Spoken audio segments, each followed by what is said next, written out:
Ivan Smith. And Daddy put the floors together. Oh, that's... So maybe not the biggest stars always on the show, but big, little, in between.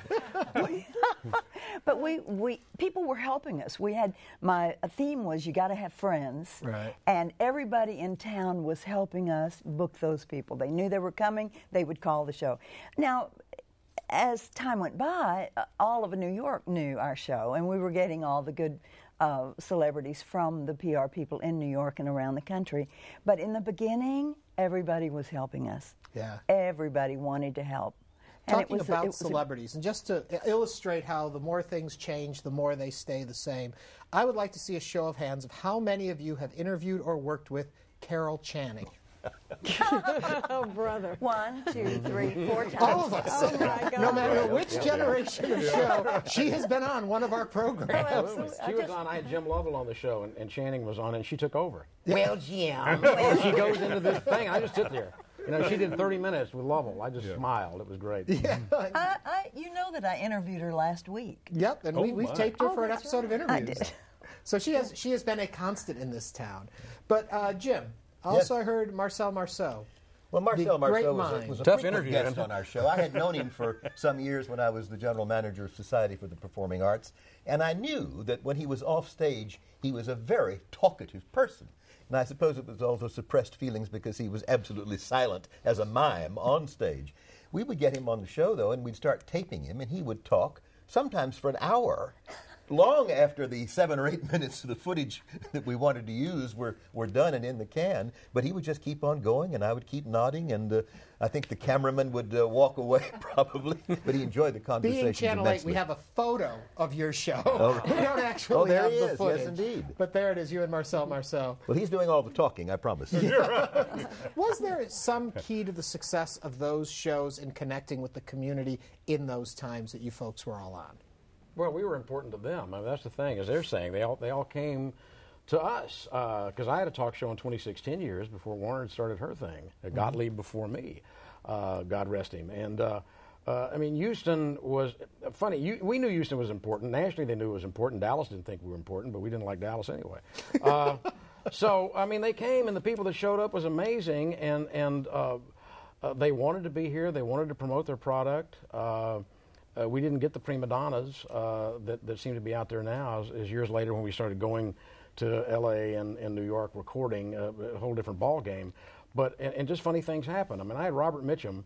I did an hour with Mitchum, and then Ivan Smith, the great Smitty, our floor director, comes out. He's white as a ghost. And they had not locked the gate up. We were doing it on a 1-inch machine there, and they had locked the gate up. Nothing recorded. Nothing. And he comes out and goes, and Mitchum says, well, hell, let's do it again. So we do another hour, and then as he walks off, I had this girl cameraman who I think the statute of limitations has run out. She goes up and goes, oh, Mr. Mitchum. She gives him a joint. And he goes, thank you, honey. And walks out of the studio. Now, Warner, a minute ago we were talking about the stars that you had on the show, and we ended up showing a clip of I guess your floor director's son. But we do have some stills of some of the folks that did visit you and that you did. And you had some very impressive guests came by the Warner Yes, show. we did. Who are we looking at right now? Well, that's Mrs. Carter. We were in the White House. I did a special on the candidates' wives, and it was the hardest thing I've ever done in my life to try to get those 3 people involved. But we were invited to the White House. That's the library. And Mrs. Carter was just as sweet as she could be. Kiki Anderson's husband, John, was running that year, and that is she. And she was dynamic and outrageous. She was the most fun of the 3. And then there should be Mrs. Reagan coming behind that, right? I don't know. We'll see. Nancy, there she is. There she is. She was in Virginia. They were living in a house in Virginia. And let me just say this. If anyone ever doubted that she is in love, loved that man, that they were in love, I saw it happen. He walked in at about 5 o'clock. Our interview was over, and she was a different human being. She just fell apart. She was radiating love for him, so that was really a wonderful thing to see. Doug, who are some folks that have touched your life or that you remember very fondly? You know, the one that stands out has always been Jerry Lewis. I'm not very artistic, maybe, but Jerry. The French think so, though. And I never enjoyed any of Jerry's movies, But he was scheduled to come through Houston, and I think it was Jenny Pace. Do you all remember Jenny Pace? Used to do a noonday show over at Channel 10. I remember the name. I don't know the show. She was going to. There's a picture with Lewis. For some reason, Lewis wasn't always very kind to people interviewing him, and he taped a show before I did this live. And Chris Chandler was supposed to do this show. It was his 5 o'clock show in those days before Ron came to the station. And Chris Chandler was scared to death of him, so called in sick, or another grandmother died or something. And then he taped a show before with Jenny Pace, and it was just horrible. He was so mean to Jenny. And I thought, oh, my God, I'm in for it now. This is the end of my career, and it's pretty early on. And we were supposed to go 6 minutes. We ended up going the full half hour. And it was just marvelous. And after that, he would call me if he said, I'm on my way to New York. Houston's on the way. You want me to stop by? So I can't say that he changed my life, but it sure did change my opinion of Jerry Lewis. Now, you say he wasn't artistic. Well, he was one of the artists that Marcel Marceau used to cite as a great influence, along with Red Skelton, Charlie Chaplin. And, of course, Skelton was one of the best, was he not? Yes, indeed. Absolutely. But there were many through the years. Vincent Bugliosi. You were talking a while ago about the importance of Houston. These people recognized it. Bugliosi would call me if he was going to. I think he had a niece going to one of the universities here. Yes, he did. And I had him several times. Oh, he'd call me and he said, I'm going to be in Houston. You got any room on your show? Or something like that. And so Houston was for some reason, a pivotal point for a lot of these very big stars. Well, they were comfortable with us. That's and it was good when I don't know what it was, but some days I could have 3. The blue screen, remember that? Oh, yeah. When you started having them in L.A. and you had to sit here and pretend like you were talking to them because you had a blue screen back there, that's kind of when it fell apart, it seemed like. Because in the early 80s, they were all coming in. Everybody was coming in. Yeah, we get off-the-wall things. I got a call from a friend of mine at 20th Century Fox one day, and he said, would you like to interview Jodie Foster? And I went, sure. Does she have a movie out? He said, no, but she's in town visiting a sick girlfriend. You want to come over today? I said, hell yes. Yeah. She comes over, and did an hour with her. I was really fortunate. Travolta had gotten stung by national press. And again, this same guy, Pat Dwyer with 20th, he calls me and says, you want to interview Travolta? And I said, yeah. And he said, he's just doing some print. But he's over here at a hotel in the Galleria, and he said, well, if you can get a camera crew, I said, now. Went running over there, did this thing with John, really a sweet, sweet guy. The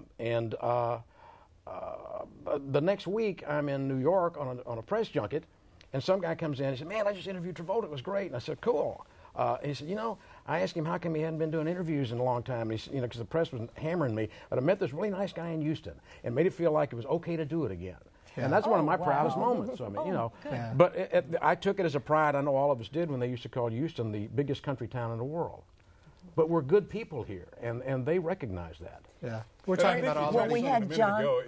We were unstructured, and I think they felt comfortable with that. And it wasn't that way over most of the country, at least from what I heard from these people. Right. So they would come in here and feel at home, and you people would put them at good feeling. Well, we talk about them feeling comfortable. Jim, I know a story of a guest of yours who felt so comfortable he fell asleep during the interview. A lot of people wanted to do that during my show, but most of them held back, I think. This was an unfortunate guest who suffered seriously from narcolepsy, and I did not know this when the show began. It was actually a woman, not a man, and I started asking a question. I looked up, and she had nodded off. And so we went immediately to our calendar, which had been pre-recorded. And she apologized afterward and said, I can't help it sometimes. And I said, well, we'll try to be more interesting. Not as bad as the night on the Dick Cavett show, though, when J.I. Rodale nodded off and he died right there off the set. Do you remember that? So your story has a better ending. Right. Yes, it does. Absolutely. Jim, can I tell you a quick story, Jim, about... Sure. I did a play once. I was Lorelei Lee in Gentlemen for Blondes for about 6 months. And there was a man asleep on the front row. Now, I was the blonde, right? And we had all these little skimpy costumes, etc. He was asleep. You would love that, right? But I had Travolta at Urban Cowboy when he came in for that. And I had Marcel Marceau because of George New. Really? Remember that? Yes, indeed. Okay. I do remember George. So, what you're not remembering and mentioning, though, that I was in Urban Cowboy. What, doing what? We shot a scene. Obviously, Jan does not remember. We shot a scene. I got a check and I cashed it. And when the movie was released, every child in my neighborhood was lined up to see Mr. Johnson breakdance, and they'd cut me out. But the check was already cashed. Check was good. Yeah, it was check. You know, Ernie, one of the things that I remember from the old MGM stars is how much I learned from them about staying on television as long as you could. Debbie Reynolds would not go on the air until she had an eye light. Now, have you ever heard of an eye light? I know it. You know, I did know she about tell it. you the same thing? Debbie and Lily Tomlin and Raquel Welch would not Raquel go Welch. on That's another without one. this light. And it's a light that they put right in front of them. Like if I'm facing this way, it's right there so that it goes right into her eyes and just makes her eyes just pop out. And another one, you mentioned Raquel Welch. Raquel Welch made Don and me sit there for an hour and a half while she was lit. And then we went upstairs. You mean they adjusted the lighting around? Yeah. Sorry. Live TV, I forget. Watch your word. Yeah. Anyway, and she wanted to see the lighting before she actually went on for the interview. So we went upstairs and we looked at it and she said, I still don't like it. So we went back down and we sat there for another 45 minutes while they adjusted the lighting. And then Don and I were getting perturbed and she finally said, well, I can tell that y'all aren't real happy with me, so let's just go ahead and do the interview. And the lady was beautiful. She was absolutely gorgeous. Her skin, her hair, everything about her was perfect. Which makes me wonder about Shelley Winters. Did you have a story about her? How many of you have Shelley Winters stories? She cooked with my mother. Yeah. And wondered why. Really, I'd like to throw out what is the question that I get all the time, that I know everybody else here does too, is what was your favorite interview? There's got to be one. Oh, yeah. You know. See, I've I had it a don't million like times. that question because I think they're like your children. Oh, and that each one has They're something so to good. them. Yeah, but I have my one. Okay. You have your one? Yeah, Jimmy Stewart. Without a doubt, Jimmy That Stewart. would've been Before a the good one. question comes out, I say Jimmy Stewart. Really? Yeah, I was on location, Airport 75, and we were actually doing it on 1-inch reels. And we get down to do the interview, and they said, you got 5 minutes. I said, you kidding me, 5 minutes with Jimmy Stewart? You're crazy. Anyway, we're sitting there talking, and toward the end of giving me the cues, I asked a question, basically just the difference, the actors that you worked with when your career was really the heyday, and the young people now. And Jimmy Stewart talked like Jimmy Stewart, and he goes into this wah, wah, wah, wah, and he's doing this thing, and this woman is standing off camera doing this, and I'm going, and she's doing this. And 25 minutes later, he finishes the interview. And it's one of the most fantastic interviews I've ever had. Oh, Are others' fantastic. favorite interviews? Warner? There's so many, just like you say, but Billy Graham. Ooh. Having thought about it for a long time and trying to answer that question, it's, there he is. Boy, you guys are on top of that. Oh, yeah, he was just the sweetest person. Yeah. Just such a beautiful human being. But I love Charlton Heston, who was just so kind to the crew and everybody in there. I mean, I have a list a mile long of people I liked. Yeah. But could I tell you one story about the person that everybody liked the most? And Sure. we couldn't fill the studio. You couldn't get them in there. And I had no idea she'd be so popular. Gloria Swanson. Gloria Swanson. Okay, she had to be in her 80s, I'm going to say, when she was there. But people loved her and were just so anxious to see her. And what I remember about her is her voice. Yeah. She had the most beautiful voice, and it was so young. Her voice was so young. That's what I remember. Yeah. You know, it's interesting because we had the same guest pretty much. Oh, I'm Either sure. Warner had them one day and we I'm had them sure. the next morning, or we had them and they ran off to a Warner show. And we also had Gloria Swanson. She came in promoting sweeteners, like Sweet and Low. Do you remember that? I do. That's why she was in town. There Not had for- been a book, her husband wrote a book called Sugar Blues. Oh. And she was telling everybody not to ever touch sugar again, ever, as long as you live. And then she said, buy this sweetener. Yeah, and you know what? And she passed away right after that. I think she did. Yeah. Oh, Jan, just to add one quick little thing about that light that Raquel Welch wanted. Lily Tomlin had just done a movie with Steve Martin, All of Me or something, and she looked pretty good in that movie. Normally she's funny and she's cute, but in that movie she looked pretty good. Well, she looked good like that because she had that light on her the whole time. So the station had to pay for that light, you remember? And then it took a long time to set up. And I thought, if it's going to make them look so much better, Raquel and Lily, why can't I have it? I want the highlight. I was not going for that. But see, I y'all did. didn't I need said it. the same thing. I want the highlight. I wanted the light. I never got it. Well, you know, a minute ago, Is it here Harold, today? You know, by the a minute way? ago, Harold said to us about how we've got such a great team here. Well, if I could have gotten Jim to tell the Lily Tomlin story, we have a photo of that. So, Jim, tell me a Lily Tomlin story. She used my photo for your story. There you go. Is there a light on, Jim? Lily Tomlin was coming in for an interview live, as it happened in the studio, the night before her show, Signs of Intelligent Life in the Universe, was to open at the Tower Theater.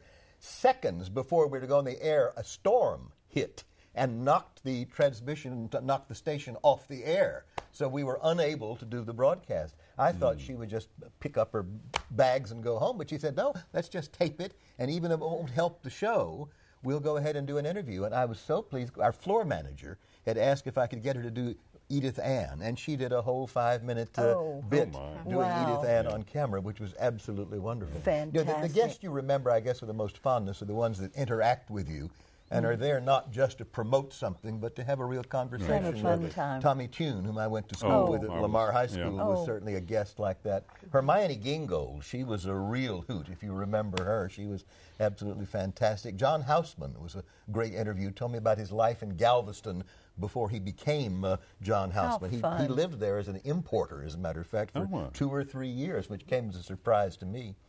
Then, on the other hand, you get some interviews that are very disappointing sometimes from major people. Well, you've interviewed Tommy Lee Jones also. No, but I have interviewed Leonard Bernstein, who was not a great interview subject. He wanted to talk mean to me. Was he? How was he mean to you? He was just mean to me. I don't know why. He didn't like me. I wasn't good that day. Arthur I don't Miller, know what it was. The playwright Arthur Miller, another very boring conversation. And Tommy Lee just hates doing interviews. I asked him, I said, why do you do this? They pay me. Well, okay. Yeah. I had Terry Garr. Did anybody have Terry Garr? No. Did she want to be there? Because she didn't want to be. No, she did not want to be there, but she had to be there. So you get the ones that you're real excited about. In fact, Debbie Reynolds was one of mine. I couldn't wait because I've just idolized that woman. And I hid out in the bathroom before the show started because I was so nervous that it wouldn't be a good interview, and she couldn't have been more charming. But other people like that I've been so excited about have been, my expectations are so high, and then when they walk in and they're mean to the crew, or they're mean to Dawn, or they're mean to somebody, or Doug Brown, or Ed Brandon, or Rob Landis, I'm trying to remember who's here from 13, it would upset you so much. They would always be pretty much nice to Dawn and me, because we had to do the interview. Yeah. But that was rare. But you could see the way they were handling the crew. That's right. How they were. I mean, how after they we really have known, were. because they hide behind the part. A lot of them, they can't walk and chew gum in public at They the same can't time. do it. So, and now they're not hiding behind the part. Now you're questioning them, and they don't like it. Or some that are wonderful but just don't like doing interviews. Dustin Hoffman. I think the third time I interviewed him, I said, "You still don't like doing this?" He said, "No, I don't." But he's a pleasant man. I mean, it was a great interview. Or women that you think are absolutely beautiful, and then you see them in person. Right. 2 dimensions does things to you, doesn't it? But Jan, every one of you, that the way they treat the crew is everything. Oh, yeah. Absolutely. They're always going to be nice to me. They have to be. On camera, yes. I mean, on camera. Right. Yeah. I mean, no, they don't have to be nice to me, but... all of that, I cannot get Jim back to mention Carol Channing, because we have a picture of that. Goodness gracious. Well, we've talked a lot about Carol Channing. She was another wonderful interview subject who was interested in the things around her and interested in me and the crew and all of that. A very lovely person. And I must get on my soapbox now and ask why she has never won a Kennedy Center honor. She's one of the few major performers who has not been honored at Kennedy Was she Center. 92 now? Yeah, she's 92. She's up there, but Right. I do want to say though that from all that you've done, there seems to have been a certain freedom that happened on television back in those days, and I don't mean disrespect when I say those days, but the time we're all fondly remembering. Why do you think that freedom, if I'm right that there was a certain freedom, has left us today? Has it been money? Is it It's more of a business now. Yes, it's a strictly business. a business. Absolutely. And I don't think that people stay around as long as we all did in television. They seem to, it's a revolving door. Just as you get used to somebody, they seem to be leaving. But we've had a great happy niche where everybody else is just, I want to be Dan Rather, I want a hurricane, come on so I can go to New York.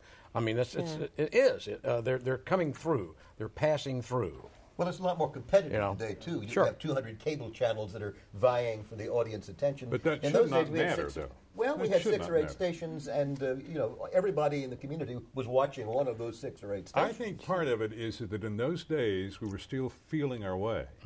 I remember talking many times with Dick Gottlieb, who was Mr. Television in Houston. They didn't know what to do with television. They knew it was very powerful, but they didn't know what to do with it. And each day they were discovering something else. The 5 o'clock show that at Channel 2 was the biggest show we ever had. Colonel Harris came in one day, I never will forget the day. He said, "We got a 15-minute hole at 5 o'clock. Somebody fill it. Chandler, you do it." Yeah. And so Chandler went out there, what do you want me to do? He said, "I don't care what you do, just do something." And what he did is he took garbage out of the news that the news people weren't going to use, puts up those facsimile pictures and does a #1 show. Jack Harris, once I asked him if he had any disappointments in all of his years in television, and he said, I have but one, and it's split into 2 parts. The first half of my career, technology could not keep up with what I wanted to do with programming. And the last half, our programming couldn't keep up with the technology. Yeah. And I think we've just gotten so formula, so structured, that you don't see anybody anymore because it isn't they. It's just what they're being told to do. Who do you all watch now? We had what no programs cell do you phones watch? and internet and all of those. Well, the old Pogo classic, we've met the enemy and he is us, and he is us. We are Big Brother now. Yeah. You know, with the Twitter and the camera phones and the this and the that, it's just a whole other animal. But who do you all watch now? What programs still pique your interest that's out there? I watch King of Queens. King of Queens? I like sitcoms still. And there's not a lot of good sitcoms out there today. And Dancing with the Stars. Dancing with the Stars? Love that. Doug, newscast, favorite newscast? You won't believe it, but I never watch television.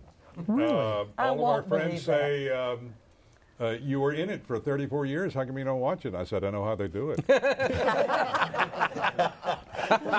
I never watch it. My wife tells me what's going on every once in a while.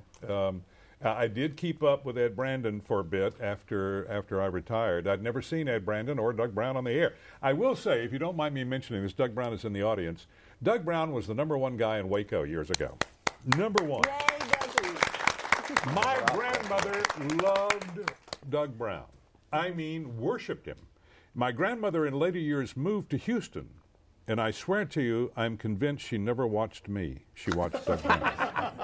So, and my mother, you would think she'd be very proud of me for this long career, but the proudest day of her life, of me, was when I told her that I'd met and spoken with Dick Gottlieb.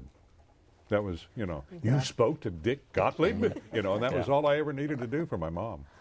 He was a great guy, and he was television. Yes, he was. Jim, what do you watch? Well, I'm a news junkie and a food junkie. So if I'm not on CNN, I'm over on the Food Channel.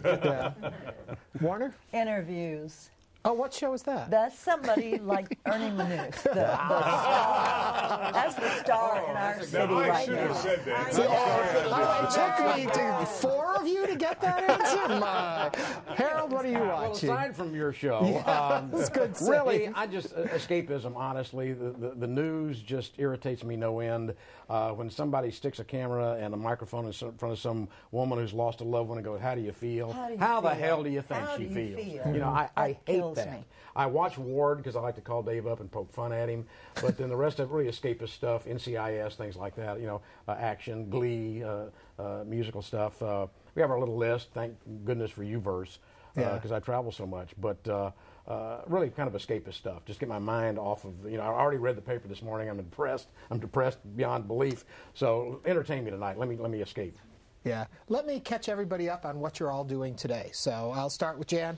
What's keeping you busy these days? Well, right now it's the rodeo barbecue coming up. World Championship Barbecue 2012, of which we hope you're a judge again.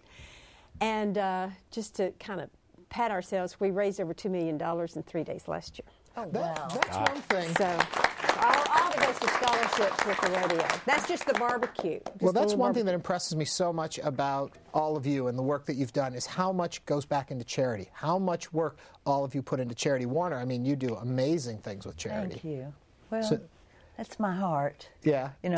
I've been doing that since I was a little girl.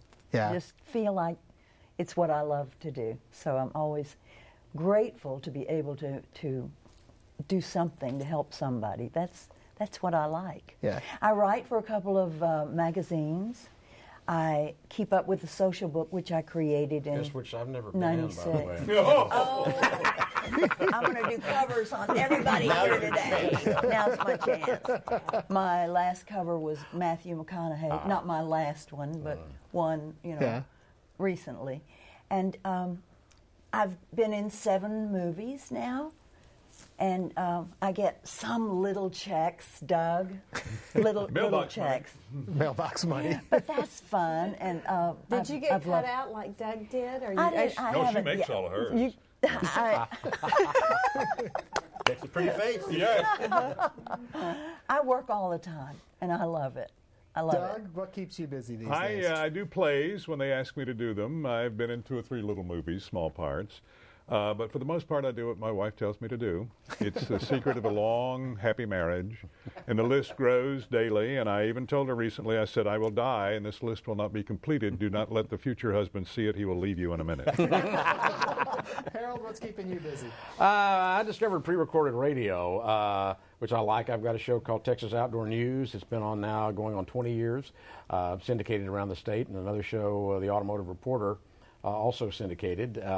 And both of them, my flagship is 1560 The Game here in Houston, and a tremendous amount of travel. Somebody said, what are you going to do when you retire? I said, well, I don't know, travel the world hunting and go all around the U.S. driving hot cars on racetracks. Wait, I do that now and get paid for it. So really, it's what it is. Always stayed busy, and I've always been fortunate being an independent producer. The only person I have to worry about firing me is me. But keeping busy, and that's the point. Whatever it is, all of us have stayed busy. You've got to have a reason to get up in the morning.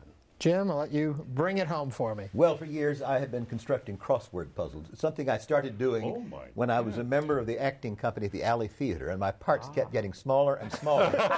So sitting backstage in the green room, I had to come up with something to do, and I began making crossword puzzles. And finally I sold a few to the New York Times, Los Angeles Times Syndicate, and so forth. So I still construct those and try to sell them. But I'm also writing books these days, and the most recent one is called Words Gone Wild. Now, you may recognize something similar in the title from a television syndicated show I think that I have never seen, but Words Gone Wild is now available, if not at a bookstore near you. It would certainly be on Amazon.com or BarnesandNoble.com. It's a book full of puns and puzzles and anagrams and anything to do with wordplay. How impressive. Well, It's so impressive. I thank you all for the things you have been doing now and for all the joy and pleasure you've given us all through all the years. Thank you for coming in today, and let's hear it for all of them. Thank you very much. But unfortunately, we are out of time. But don't let that stop the conversation. To learn more about tonight's guests, visit our website at HoustonPBS.org/ACOTV. A conversation on. Get it, ACO? To continue sharing your thoughts and stories, join us on Twitter using hashtag ACOTV. We hope that our conversation tonight has inspired, touched, or simply brought a smile to your face. And we remember our classic, rich heritage of television here in Houston with these wonderful people. On behalf of all of our guests in Houston PBS, I'm Ernie Manouse. Thank you for joining us, and have a good night.